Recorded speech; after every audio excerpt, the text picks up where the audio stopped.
is Step 1 with Freddie Wilson.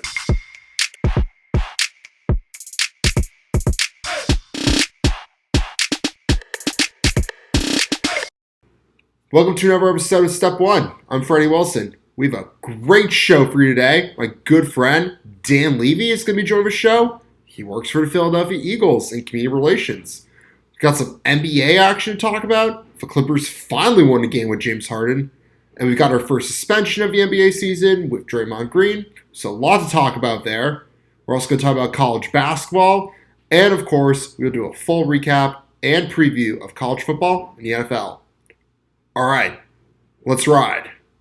All right, the NBA season continues to be fun. It's off to a good start. Clippers finally won a game with James Harden. It only took 7 games, but they finally got one. Again, I still don't think this team's going to be good. I don't think they're going anywhere. I will predict on the show that, at best, the Clippers are a 7th-8th seed team that struggling to play in tournament but find a way to win. And then get swept in the first round. They're going nowhere. It'd be cool to see them good, but they're not. They've got a lot of star power, but they've got very little depth. And once Kawhi does his load management regiment, yeah, it's over. They're not going anywhere. But it's all right. It's the Clippers. What would we expect? Also, we got Draymond Green. He is suspended for 5 games. He put Rudy Gobert basically in a chokehold and just dragged him across the floor. I know it started off with a different fight between Klay Thompson and I want to say Jaden McDaniels. And then somehow Draymond said, you know what, let's just put Rudy Gobert in a headlock. I think, it's a hard one to defend. Even Steve Kerr's like, Draymond's got to get it together. We can't keep doing this. It wasn't a good look for the Warriors. And, Draymond's a cool guy, I guess.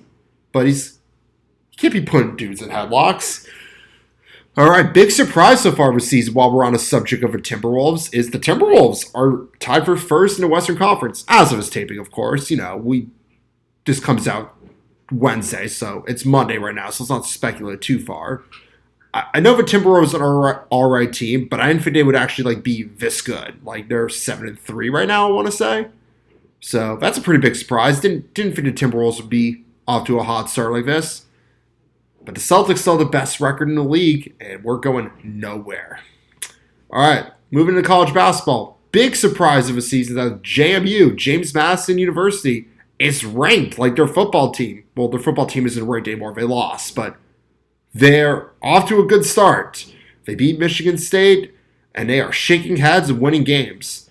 We have another big early season upset. USC, like their football team, is overrated as they lose to UC Riverside. Oregon basketball won, which is always nice, off to a solid 3-0 start, so give us a little credit there. Meanwhile, in women's college basketball, Caitlin Clark and the Iowa Hawkeyes lose to unranked Kansas State. Meanwhile, LSU has benched Angel Reese for what Coach Kim Mulkey is saying are for team reasons, and that they hope to see Angel Reese soon. We'll fill you in once we know more, but that's all we know so far. We're not sure what's going on there. She's a great player, so hopefully she'll come back soon. Because LSU is going to be a good team and they're a lot of fun to watch. Also, Oregon women's team lost big at home to Santa Clara of all teams. So here's what I can't figure out. Are the Ducks just not good? Or is Santa Clara just a really good team? Hard to say. I hope Oregon women's basketball bounces back because Eugene, Oregon is a much more fun place when Oregon women's basketball is good. It's fun when the men's team's good, but when the women's team's good, it's just such a cool place to be. All right, let's move into college football. November college football is still always fun, but since a lot of teams were playing non-conference games, there were not a ton of fun games this week. Florida State lost Jordan Travis for the season. I will never cheer for someone getting injured, but this could be big for the Oregon Ducks because if he is out for the season, which he is out for the season, I don't think Florida State will be able to beat both Florida and Louisville in the ACC championship. If they miraculously do, that would be a great story, but I don't see it happening. So if they lose, the Ducks could potentially, if we win out, we still have to do our job. We could potentially sign up a college football playoff. By the way, let's talk about the Ducks, by the way. Big game this weekend. Bo Nix made his case for the Heisman on Saturday. He had 6 touchdowns, all in the first half. What a great game. He went 6 for 6 in terms of drives, 6 touchdowns. He had more touchdowns than incompletions. What a great game. Again, I know for weeks on this show, I made the case that this could be a trap game. I was really nervous about it. I had nothing to be nervous about it. Arizona State could do nothing against the Ducks. And again, Bo Nix, he's making his case for the Heisman Trophy. I know there's a big push for Jane Daniels to win the Heisman, and he's a great player, don't get me wrong, but Bo Nix is the best football player in the country. That's it. He is the best player in the country. Sticking to Pac-12, Oregon State goes down in a nail-biter to Washington. I don't think Washington scored in the second half, but yet Oregon State wasn't able to get the win. It was raining outside, the ball was wet, there were some issues with that, but it would have been nice to see Washington go down, but they're having a good season. They played well enough to win in a tough environment, so good for Washington. All right, in the SEC, Georgia was able to shake off Dolly Parton and Rocky Top Land as they steamrolled the Vols in Knoxville. In a week that is essentially a bye week for SEC teams, we did have another loss in the SEC. Auburn lost to New Mexico State. They paid New Mexico State $1.8 million to come to Auburn to play the Tigers. And then they proceeded to lose by 21 points. The Hugh Freeze era in Auburn is, needless to say, off to a rough start. I wouldn't be surprised in a year if there's another huge buyout for Hugh Freeze. That just seems like what Auburn does, is they get coaches, maybe to shake a head or two, and then they end up paying them a lot of money to buy them out of their contract. Also, Michigan got their 1,000th win in team history. First team in college football to get 1,000 wins, by the way. Let's talk about Michigan football. So, Jim Harbaugh has accepted a 3-game suspension, and the Big Ten will close the investigation. However, then Michigan fires their linebacker coach on Friday for attempting to cover up the scandal, but he allegedly, keyword here, didn't know about the sign stealing before the investigation started. Again, I don't know all the details about the scandal. I don't want to speculate too much, but so far the 2 people who've been let go from Michigan are Connor Stalions, who allegedly acted alone in the sign stealing project they were doing, and then a guy who tried to cover up the scandal once the investigation started. But again, that guy allegedly didn't know anything about the scandal prior to the investigation, so it just all seems fishy. Again, we have no evidence more than that, so I'm not going to speculate too much, but it just all seems a little bit suspicious, needless to say. All right, moving to the NFL. The Bengals season's over. I love Joe Burrow. I talk about him every week, but he's out for the season, and for those poor losers like me who had him on their fantasy team for the season, your fantasy season's over as well. Mine is, for sure. Trade for Joe Burrow, had high hopes. It's a hard one to swallow. The league's just better when Joe Burrow's playing well. But, these things happen, and thoughts and prayers. But that's a bummer for Joe Burrow. On Sunday, the Browns, with a rookie quarterback, Dorian Thompson-Robinson, were able to get the big win against AFC North rival, the Pittsburgh Steelers. The Browns are 7-3, and I don't think they're going to win the AFC North, but let's not rule them out. They could make the playoffs. Their defense is playing well, and I think they're just doing enough to win games. And it's wild, but it's kind of fun. And the Packers got a win. That's right. We're 2-1 in the month of November. Yeah, sure, we got a little lucky. We didn't play great, but a win's a win. Yeah, I know if a guy missed a wide open pass, I would have put the Chargers in field goal range to tie it. But I will take the win, and we're still in the playoff hunt. We're going to beat the Lions on Thursday. That's right. Already calling it here. So I still have faith in the Pack. Also, my main guy, Tommy DeVito for the New York Giants, had an awesome game against the Commanders, leading the Giants to a win. Here's a fun fact. This is a little fun fact I learned recently. So Tommy DeVito, he's played 3-4 games now. He already has more multi-touchdown games than Kenny Pickett. Just a fun fact. All right, moving to the afternoon. I was right about the Bills. I said if anyone could torch the Jets defense, it would be Josh Allen. I knew I had reasons to be very wrong about that, given the history, but I made that take, and I was dead on. I know it was bold, but I was right. Also, Geno Smith might not be able to play next week after suffering injury against the Rams, so that's a bummer. Geno's a cool guy. We are fans of Geno Smith on this podcast. Tough loss for the Seahawks. All right, for Sunday Night Football, I think, like most NFL fans, I might have to retract some of my previous statements about the Denver Broncos being a dumpster fire. Because all of a sudden, they're the hottest team in the league, and Russell Wilson's all of a sudden playing really good football. I was hoping to see Josh Dobbs, the Pastronaut, get a win in primetime. Didn't happen, but again, the Broncos might actually be a good team. I don't think they're winning the Super Bowl, but they are no longer an active dumpster fire, and they're winning games, and it's impressive the turnaround they've had. I thought after that Miami game, they were done, but they turned it around. Good for the Denver Broncos. All right, let's talk about Monday Night Football. You know, not the game we would have hoped. The Chiefs, could have won it. A couple dropped passes. I mean, it was raining, so maybe like it slipped, but that looked like a touchdown. Oh. Nice win for the Eagles, though. Again, they will say it. All my Eagles friends will say it. I texted a few of them saying, hey, nice win, getting redemption. They were all like, it wasn't the best win, but they got the win, and that's what matters. They got the redemption, kind of, for the Super Bowl. But, just it looked a little sloppy for both teams. I think maybe because it was wet outside, maybe both teams coming off their bye week.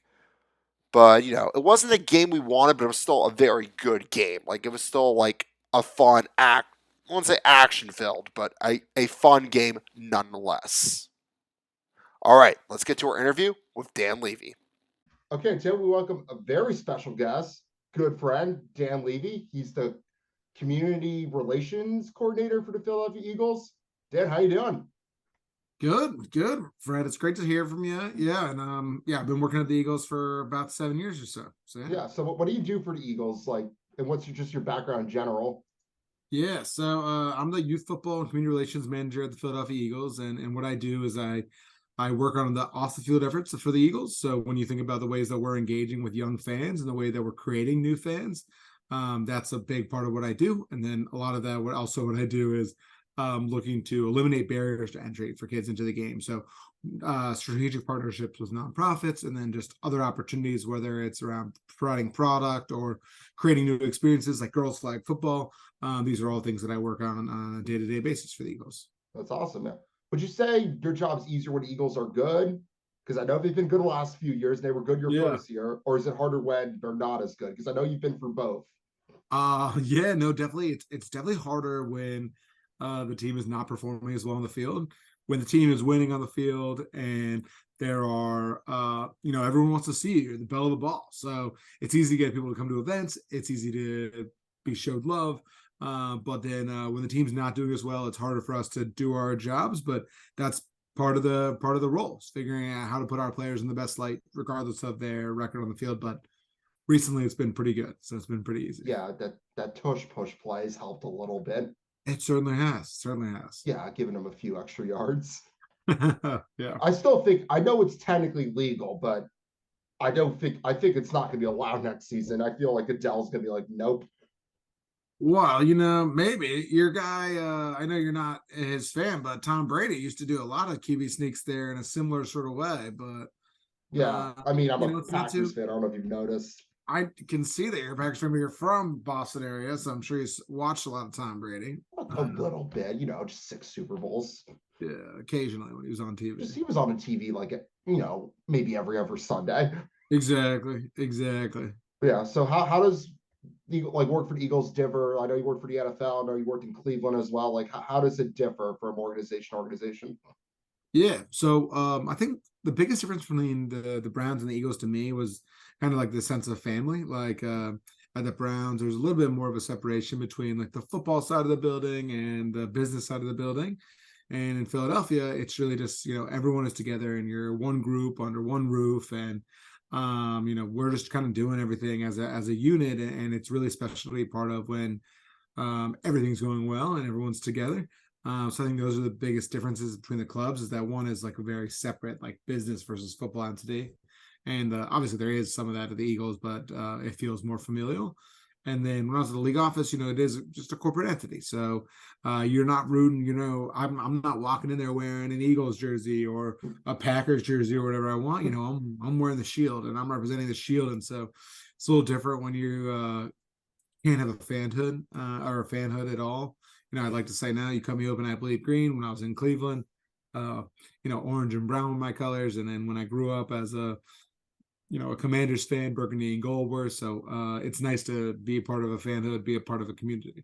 Is it weird working for the Eagles because you grew up as a Commanders fan? Uh, it certainly was at first. Yeah, like my first jersey that I was just talking to my parents about this. My first jersey was a Darryl Green jersey, and I wore every single day of third grade. And I was a huge fan, writing in letters to ownership to draft players and all that type of stuff. You just kind of grow on, and it's been the easy transition for me as an Eagles fan. My first season, we were Super Bowl champions, so it's easier when you win. I do have to ask. So when you made the coaching change from Doug Pierce and Nick Sirianni, I know it took a while for people to grow on Nick Sirianni. That first press conference was a little out there, to say the least. Sure. How was that? Did that affect your job? Like did you have to kind of sell this guy to people in Philadelphia? Like, this guy's going to be good. Don't worry, he's just a little bit quirky. So I don't, I don't know that much about the guys before they come in the building, right? So my job is to just put them in positions to succeed, and get them to know their community. And so, for Coach Sirianni, we knew that he really liked high school football. We knew that he was like super passionate about it, and that his brother coached it, and his his parents were all involved, and the whole family. So what we try to do is just give him organic opportunities for him to get involved. And so there were, we donated about $30,000 worth of Gatorade, and he personally put it in the back of these coaches' trunks. And we brought him out to our coaches clinic, and he got to meet all these different high school coaches and these players. And so all we tried to do was make him be him and put him in positions where he could succeed. But you're right, there is this part where you have to learn about who your coach is and what makes him successful. And for him, it's about being authentic. And that first press conference, I think, is, as you look back and you hear about some of that, and you hear about his other press conference around the flowers and all these things have kind of rung to be true. You just had to believe, right? All I do is put him in positions to be successful, and he does the rest. Do you ever work with your individual players, like foundations? Like, 'cause I know a lot of them have foundations themselves. In instances, we work with their foundations too. We have like many NFL teams on Tuesdays, which is their off day. We go out in the community and we bring our players there. We have a number of great players that come out with us every single week to do a lot of those appearances. And I do work with some of their foundations too, mostly in a support role, reviewing, writing grants for them, things like that. Yeah. And also, you got an Oregon Duck on the team. You got Marcus Mariota. He's not our only Oregon Duck. We love Mariota. We also have Devin Allen. You do have Devin Allen. Devin Allen was robbed at the track and field championship. So I hear. My brother was also there. He said similar things. 0.01 second false start, apparently. Yeah, but Devin's one of our best community guys. He's there almost every week. We had Salute to Service Week last week. He came out for a couple of different appearances. So but yeah, we have a couple Ducks and big fan of the Ducks out there. Yeah, got any Miami of Ohio guys or MAC right guys now. In general? None right now, but we did have a great Miami, Ohio alum, Brandon Brooks, who it was really cool to have another Red Hawk on there. And then we have another Red Hawk that is on our strength staff as well. Yeah. How you feel about? I hear Miami of Ohio is doing all right this year, from what I've read. I don't follow action too much. Well, what else are you doing on Wednesday night, I guess, is your question. But yes, the Red Hawks have been really good, actually. I went on a trip to go see the Red Hawks play against the Hurricanes in Miami earlier this year, and they lost. But since then, they've been red hot. They beat Cincinnati. They beat Toledo this past week. I think they're a team on the rise. We're looking for, obviously going to a bowl and maybe a MAC championship. So that's exciting. Yeah. Ducks are doing pretty well too.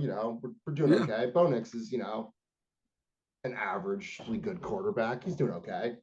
Yeah, I think they're doing all right. They're in the Pac-12 for now. So it's still Big fun. Ten next year. Yeah, that's right. Yeah. We're just going to lose to Ohio State, but I don't care. It's going to be fun. But That when we part do may beat be them, true. it'll be cool. Yeah, definitely. So, yeah. So what'd you do for the NFL when you worked for the NFL? Sure. Yeah. So at the NFL, I was working for mostly the NFL Foundation and NFL Auction.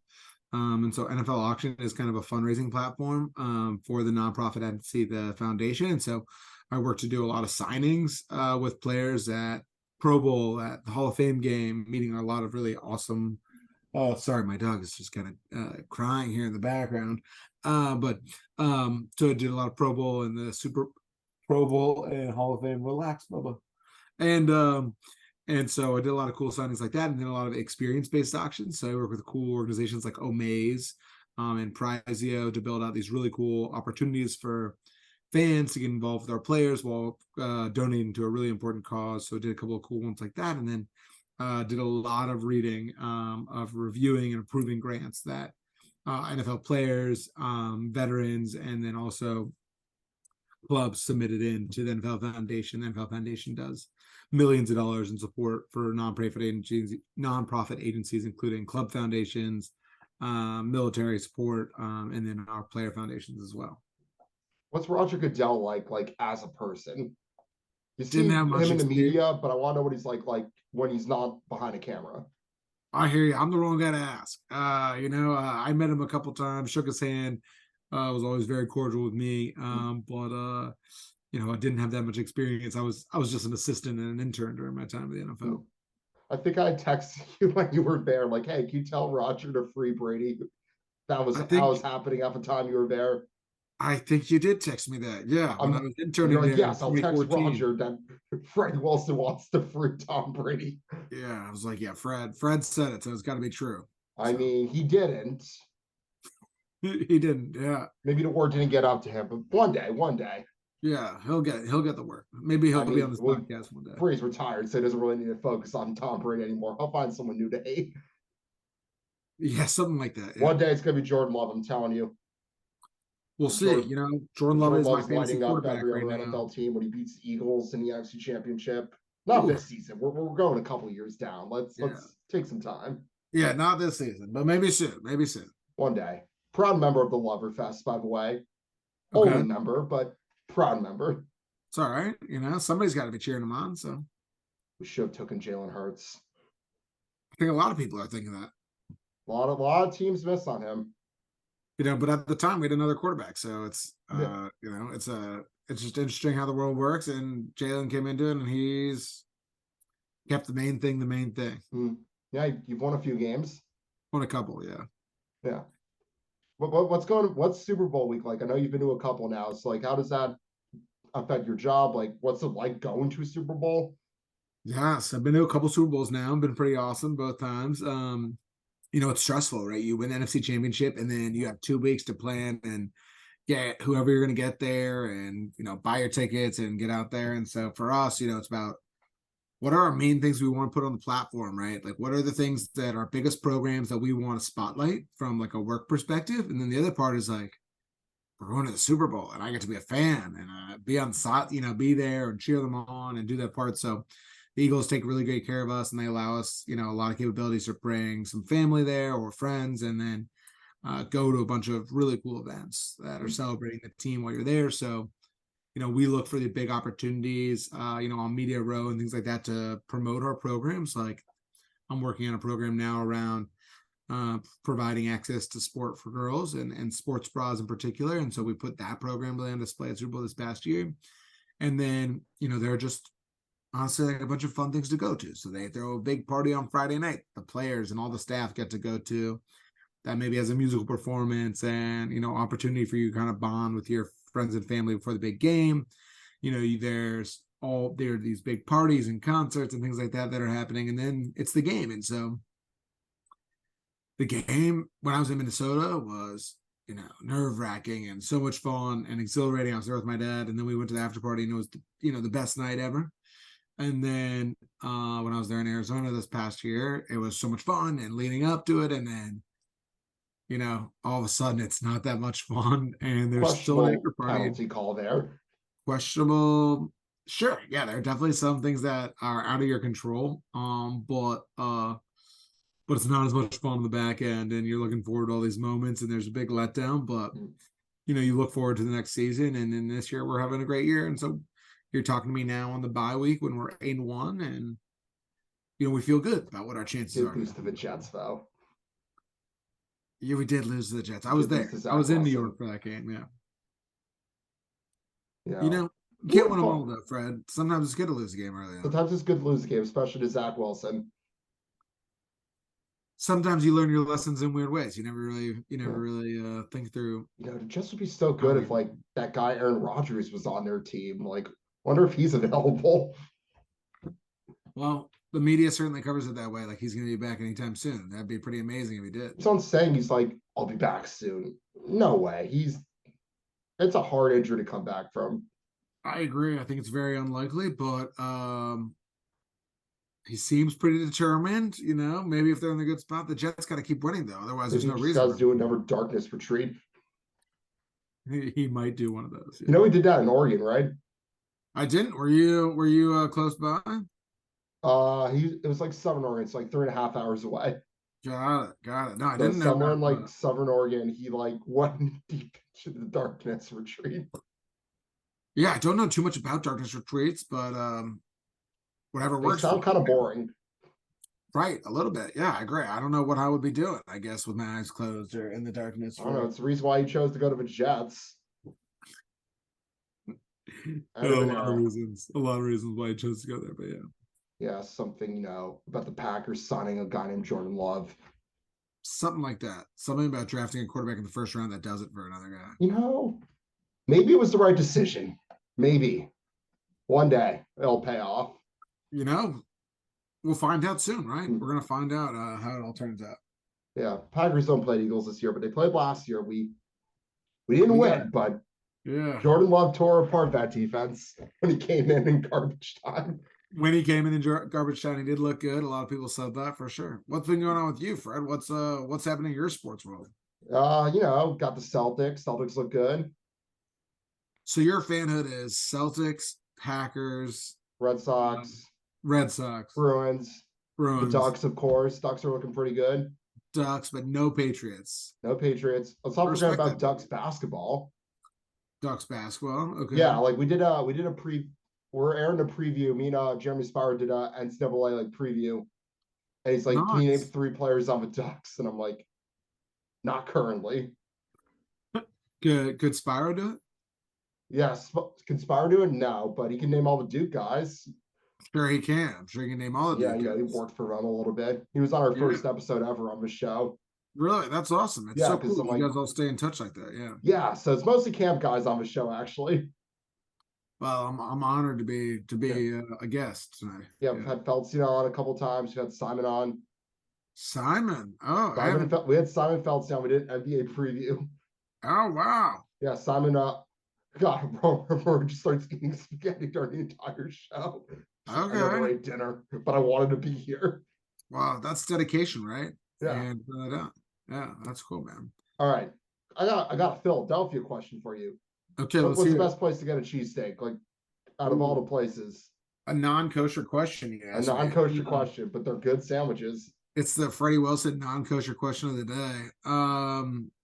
I think that my favorite cheesesteak is from a place called Delisandro's. That's up in Roxborough. I think it's pretty good. I used to think it was Jim's Steaks, but they unfortunately had to close for a little bit. Well, Jim's closed? There was a fire and they had to close. They're gonna open back up though soon. Can I show you my pup here? Just I have the filter on, I guess.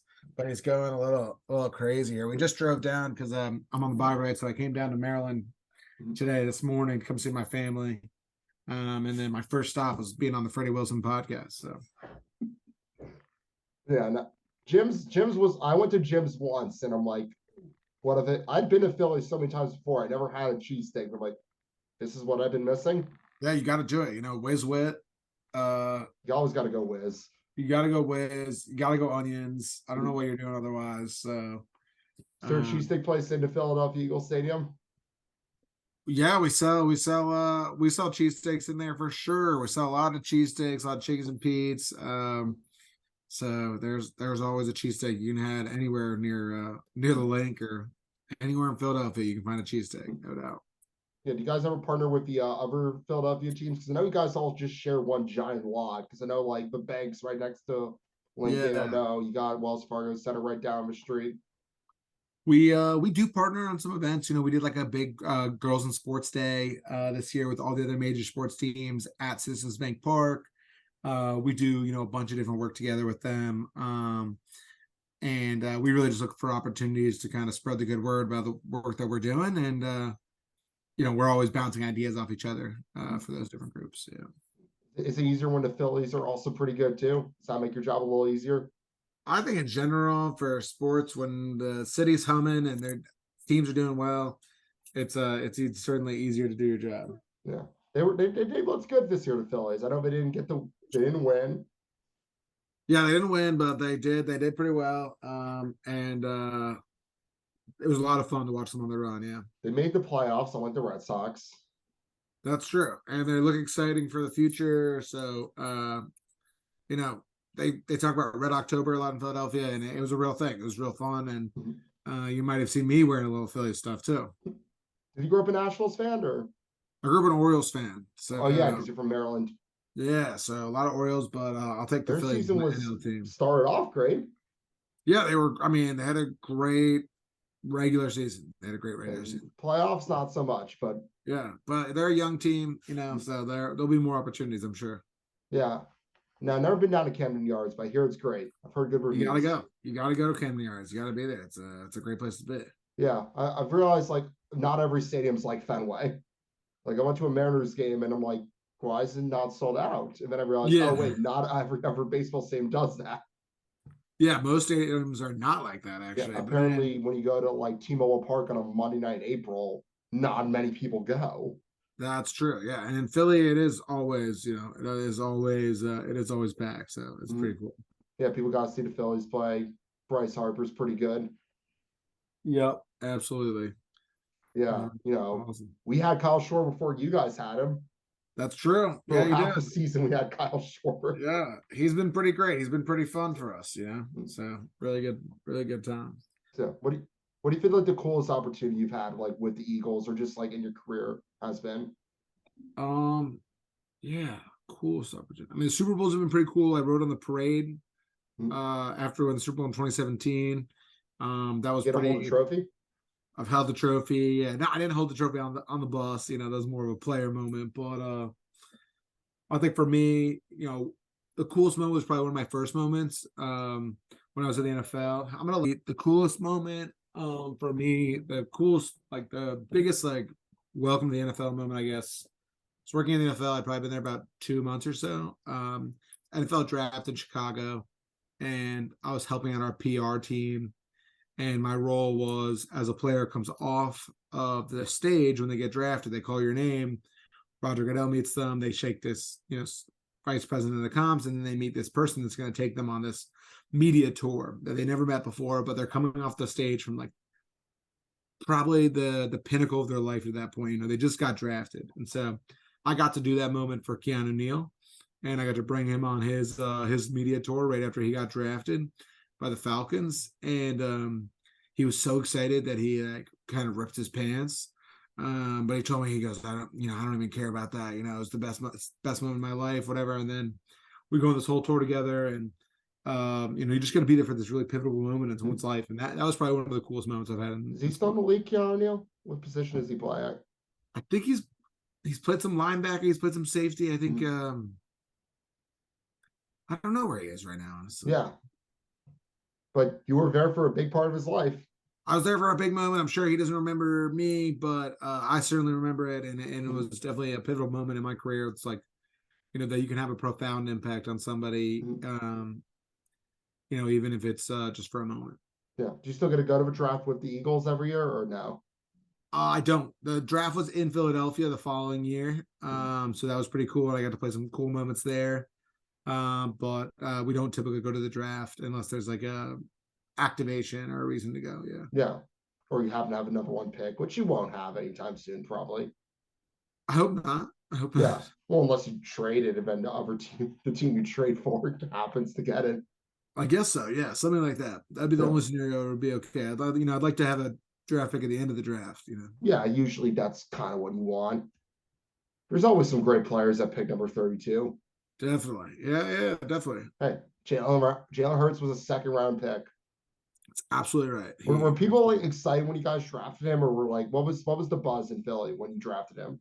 I think that when we drafted him, it was interesting time because Carson Wentz had just signed a big contract. I think that it was just it was that there was a lot of talk about wanting to improve the position at quarterback, and not everyone was so sure that Jalen Hurts was going to be a starting quarterback at that time. I don't think.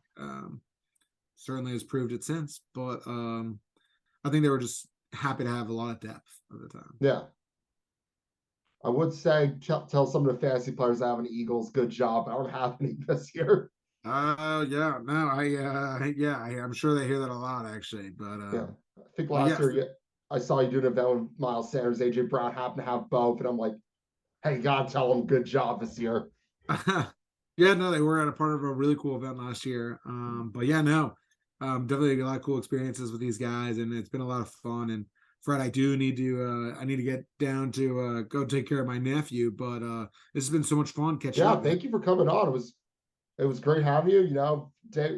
Day one of a podcast, I'm like, I bet we could get Dan Levy to come on. Glad we were able to make it happen. Yeah. Really appreciate you taking the time. It was great seeing you. Great to see you too. Fly Eagles fly. Yeah, Fly Eagles fly. Tell the Spiras and everyone else that I say hello. I always have really, really fond memories of being in Camden with you guys. So, all right, thank you so much for coming on. Appreciate it so much. All right, I'll talk to you later. All right, we finally got into rivalry weekend in college football. It's going to be a fun weekend of rivalry games. We've got all sorts of implications for bowl game scenarios and the college football playoff.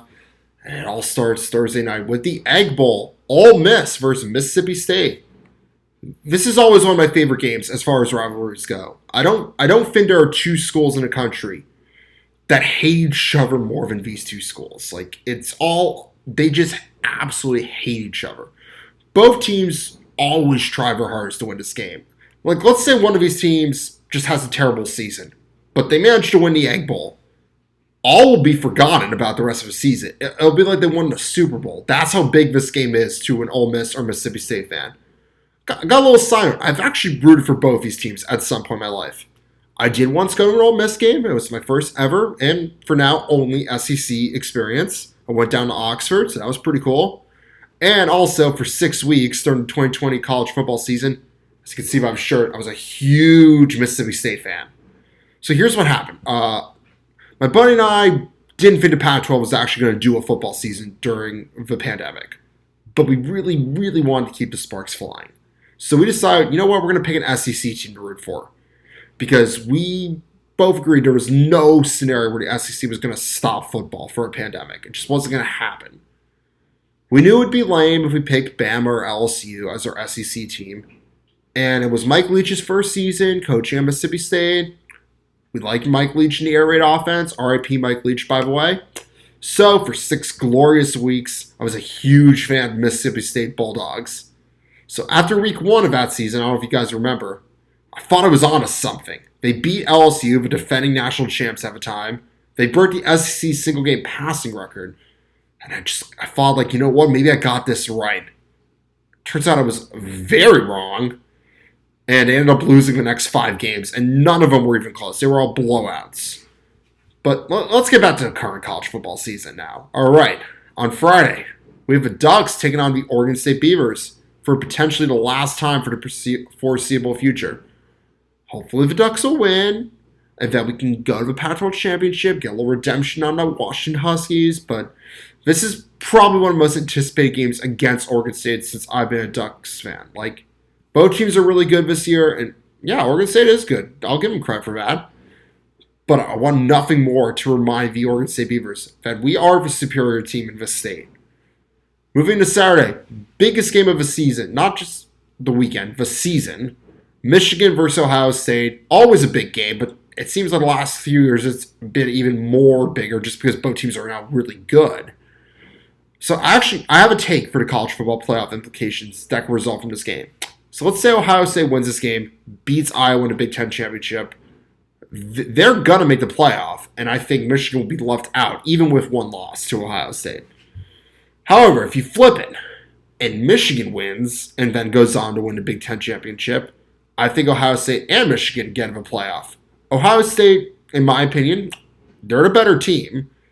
And also, they have more notable wins. Most importantly, they have the big win against Notre Dame in South Bend, I should add. And I just Michigan's a good team, but again, they haven't really played anyone yet. This is their first, real big game.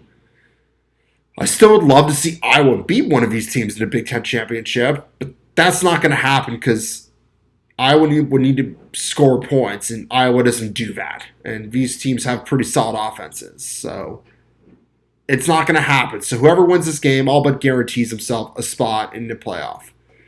I mean, I'll give some honorable mentions to some other notable rivalries. Auburn, Alabama is always fun, but Bama's just way better this year, so that's not mean much. So, yeah, the big game is Ohio State versus Michigan of rivalry weekend. That's the big game this weekend. I'm very excited for it. All right, moving to the NFL. We start with my favorite Thanksgiving tradition, watching the Detroit Lions lose. And this year, they will be losing to the Packers. I'm already calling it. It's happening. I know the Lions are one of the hottest teams in the NFL right now, but tradition is tradition. And there's nothing better than watching the Lions lose on Thanksgiving. It's an American tradition. I wish I could say the same about the Cowboys against Commanders, but the Cowboys are probably going to just roll all over the Commanders. It's unfortunate. It is what it is.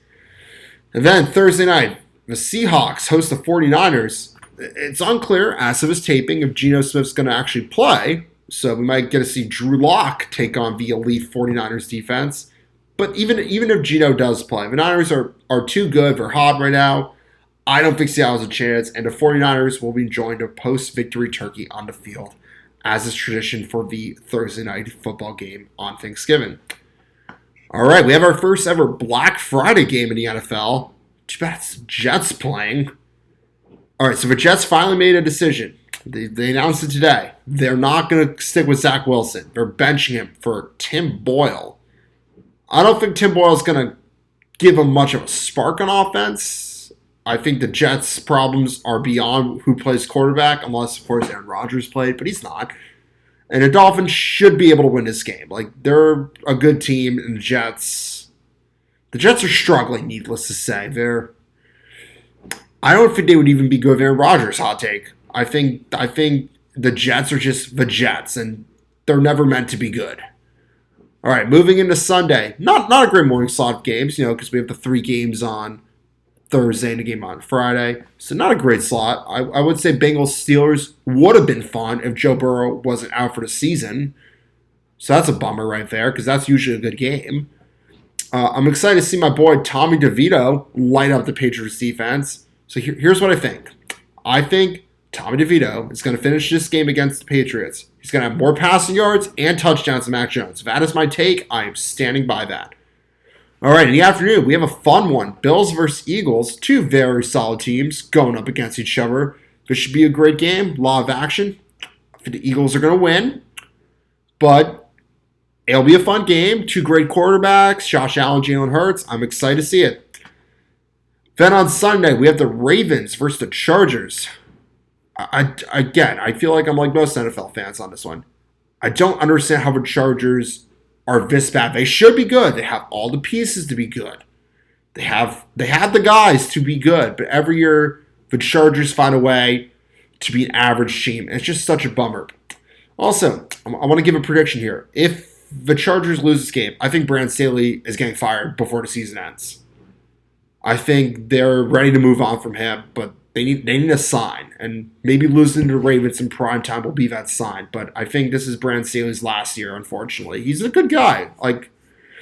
But again, I think it just might be the curse of playing for the Chargers. You're always going to be a very average team. And yeah, the Ravens are going to trample them. No Joey Bosa for the Chargers defense. So I think the Ravens are going to win, and Brandon Staley could potentially get fired. And then Monday night, we end with the Bears versus Vikings. I hope my new favorite quarterback, Josh Dobbs, the Pastronaut, bounces back after a tough loss on Sunday and destroys the Bears. I should be rooting for the Vikings on principle because I'm a Packers fan, and if the Vikings keep winning, the chances that they make the playoffs or the Packers gets better. But it's so hard not to root for Josh Dobbs. Also, I will say, if the Vikings do lose another primetime game, the primetime curse that we all associate with Kirk Cousins might actually be affiliated just with the Vikings as a franchise. It might not just be a Kirk Cousins problem. All right, that's our show for this week. Next week, excited to announce, we have my good friend Eli Hearn on the show. We're going to talk a little Boston sports because he's a Boston guy like myself. Definitely want to tune into that. All right, Big Fred, over and out.